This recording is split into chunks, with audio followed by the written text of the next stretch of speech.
Ahojte, čaute, vítam vás pri novom videjku, ale tentokrát to bude špeciálnejšie, lebo za mnou je formulová výstava F1, ktorá o pár dní končí a ja som na poslednú chvíľu si povedal, že chcem to vidieť na vlastné oči. Tak poďte sa so mnou pozrieť, čo sa tam všetko nachádza, čo sa tam nenachádza a sám som zvedavý, že čo tam uvidím. Dnes sme vyfasovali takéto krásne sluchátka.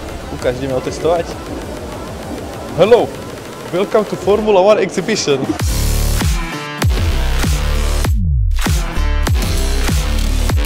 Dokonca tu môžeme nájsť aj Alfa Tauri Pierra Gaslyho, kde vyhral s týmto monopostom Monzu. Čo hovoríš na to, že Pierre Gasly vyhral Monzu? Gratulujem mu, je to parádny stroj. Také široké kolesa mám ja na Megane. Sú to všetci klikajúci ovládačmi. Chudák Hamilton, jak vyzerá. OK. My vlastne celý čas hráme laser game na tejto výstave, akože všetci s ovládačmi. Ešte tu máme vývoj, ako sa zo sedu pomaly stal ľah vo Formuli 1. Ahoj, Carlos. Čau, Smilo. Naozaj mi odpovedal. Čo? V 2000 rokoch tu Räikkönen vyzeral, ako keby išiel cvičiť brušáky a tu už sú skoro vážne, že v lahu. No, po také 70. roky asi, no, tak sedeli a už potom sa to len tak trošku viacej a viacej dávalo do lahu.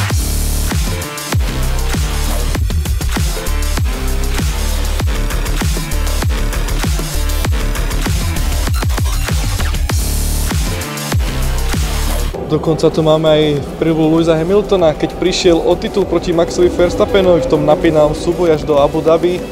Aj príľbu Landa Norrisa, keď začal vo formuli Georgea Russella 2020.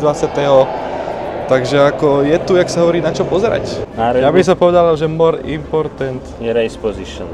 Oproti qualifying position. Komu by si dal ty hlas? Ja by som dal hlas Fernandovi Alonsovi. A ešte tu máme prerozdelenie jazdcov podľa dekády. Napíšte mi do komentárov, že či súhlasíte s týmto prerozdelením. Najviac ma zaujíma tá súčasnosť. Nechápem, ako Perez môže byť pred Leclercom a ešte k tomu Esteban Ocon sa dostal na 10. miesto. Tak tu sa teda nachádza to raketové inženírstvo.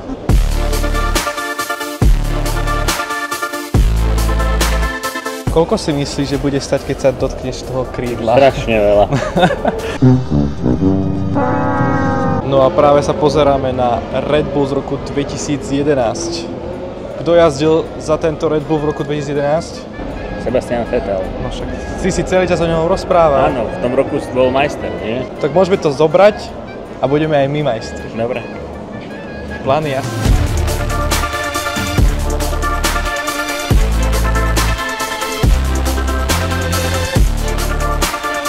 Máme tu niečo aj z budúcnosti, že ako by mohla vyzerať formula v roku 2050. Máme tu koncept od McLarenu, ako by mohla vyzerať približne formula, ktorá by mala byť elektricky poháňaná a mala by dosahovať až 500 km za hodinu a všetky prvky v nej by mali byť aj ovládané pomocou AI, čiže umelej inteligencie. Reálne by ma zaujímalo, že či na takéto trati niekedy v živote budeme vidieť formule pretekať. A asi to najaktuálnejšie, čo tu majú, Red Bull Monopost RB16 z roku 2021, v ktorom Max Verstappen získal svoj prvý titul. Vyzerá to giganticky. In 2021, Max Verstappen for the first time ever is champion of the world.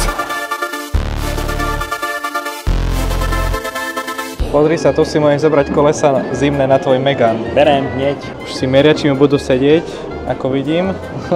Presne, nekúpim si. Takže ono, že tie vzadu, tie majú dobrý dezén. Dobre, tak idem ich pozrieť dozadu. Tu máme aj turbohybridný motor z roku 2019 od Mercedesu. Takže toto poháňalo Lewisa Hamiltona, aby vyhral zase ďalší titul. Že mu nie je málo proste. Aj ostatní mal nechávať vyhrávať. Nielen on. Strašné. Počúvalo sa mi dobre. Maj sa. Ahoj. Bude mi smutno po ním. More rooms. A?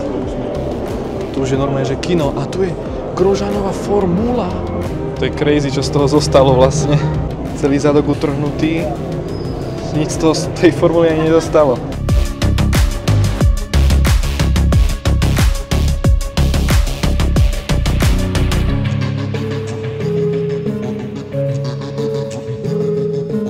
To všetko, čo sa malo na tej formuli udržať, tak to reálne sa aj udržalo a ten zvyšok proste len tak bam. Tu akorát píšu o tom, že opustil trať v rýchlosti 192 km a jeho telo čelilo 67 G. Ďalej tu máme Red Bull Ring. na ktorý sa ja sám pôjdem pozrieť túto sezónu, takže určite sa môžete tešiť aj z tohto, že vydám videjko. To bude prvýkrát, čo budem v živote na formuliach, normálne už sa neviem dočkať, takže buďte naladení. Tu máme aj históriu layoutu Red Bull Ringu, takže tá trať akože už od jakého roku 1969 bola akože dosť veľká a od roku 2011 už ten layout je taký, aký ho poznáme doteraz. Ty vole, takto vyzerá pitwall. Už sa cítim jak pravý race inžinier. Pravý race inžinier. Počasie, spa. Asi všetky obrazovky sa o chvíľku rozsvietia a uvidíme, čo toto bude. No, mám pocit, že som ako v kine. OK. Červené svetlá zase máme odstartované.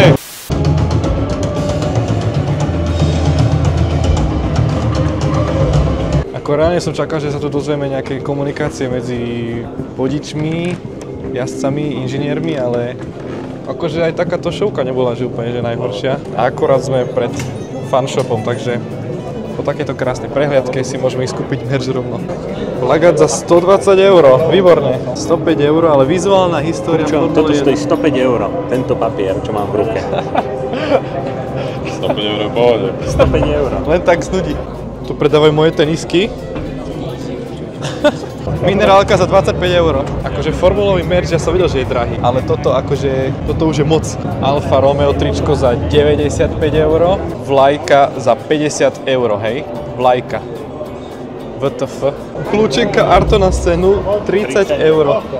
Arton Senna by sa v hrobe obrácal, keby toto videl. Ferrari za 45 €. Takáto ceruska stojí 5 €, kde je na nej napísané iba F1 The Exhibition. Taká cerovská by mala do konca života asi vydržať. No a to už je asi pravdepodobne skoro všetko. Ešte tu je Commentatori Challenge niekde. Commentatori Challenge, čož možno, že si vyskúšame. A to je už asi úplne posledná vec, čo sa tu dá ešte robiť a celá výstava je za nami. Niečo nám okomentuj. To čo bolo? Ty už si taký ťažký. Teraz vám idem ukázať, prečo nie som komentátorom. Monoposty máme zoradené na šprintový víkend a čakajú na štart. Červené svetlá zhasli a máme odštartované. Max Verstappen a Perez mali vynikajúci odpíchal, máme súboj v prvej zákrute.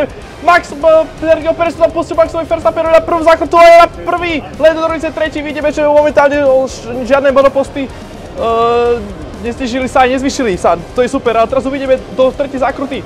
Max Verstappen to môže pustiť Sergiovi Perezovi na rovinke, ťažký brzdný borán, Max Verstappen to tam pustil a je to ťažký súboj, sú tam nejaké monoposty mimo dráhu a to je veľmi napínavé, vidíme tam viacero monopostových dráhy, ale pokračujeme ďalej. Max Verstappen versus Sergio Perez, stále pokračuje tento súboj, ideme do štvrtej zákruty.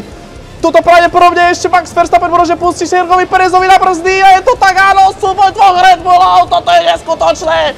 Stačilo vážne málo a tento monoposty by skončili.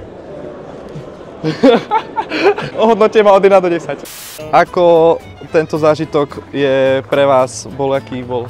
Bol výborný, hodnotím to 10 bodmi z možných 10. Ja by som dal takých 8 z 10. Boli ma absolútne všetko, takže 9. 9,5. Veľmi dobre. Ale mohli by tam byť nejaké lavičky, preto som strhol tie 2 body.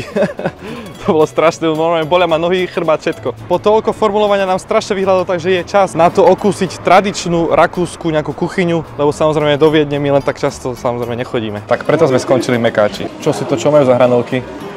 Treba okoštovať. Ukáž. Dobre to je. Toto by sme mali pridať aj k nám. Hlavne, že mám nový Lipton. Lipton. Ľadový čaj, lemon. Je toto vôbec normálne si pchať hranolky do zmrzliny? Vieš o tom, že toto je trestný čin?